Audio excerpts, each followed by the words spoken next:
ची मोठी बातमी आहे। शिंदेंच्या शिवसेनेनं हिंगोलीचा उमेदवार बदललाय। बाबूराव कदम कोहळीकर हे हिंगोलीतनं शिंदे गटाचे आता नवे उमेदवार असणार आहेत। हिंगोलीतनं हेमंत पाटील यांची उमेदवारी रद्द करण्यात आली आहे। हेमंत पाटलांऐवजी आता बाबूराव कदम कोहळीकर यांना उमेदवारी देण्यात आली आहे। जाहीर झाल्यानंतर आपल्या सोबत आहेत बाबूराव कोहळीकर पाटील। काय सांगाल, कसं वाटतं सगळं, काय आनंद आहे मनामध्ये?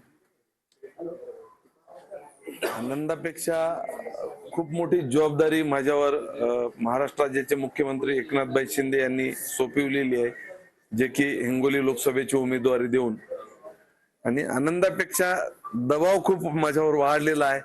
कारण एवढ्या मोठ्या 6 विधानसभेच्या लोकसभेची जबाबदारी ही काम करणं काही एवढं सोपं नाही, परंतु निवडून आल्याच्या नंतर मी निश्चितच ही जबाबदारी सुद्धा पार पाडेन।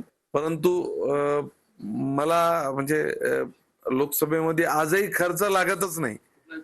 मी कुठलंही काम जबाबदारीनं करतो एवढंच बघितलं, आणि म्हणूनच एकनाथभाई शिंदे यांनी सर्वसाधारण शेतकरी कुटुंबातल्या मुलावर एवढी मोठी जबाबदारी टाकली। दोन्ही उमेदवार हातगावातलेच आहेत, होम ग्राउंड आहेत तुमच्या हातगाव म्हणजे। तिकडे नागेश पाटील आष्टीकर, तिकडून महाविकास आघाडीकडून, महायुतीकडून तुमची उमेदवारी झाली आहे।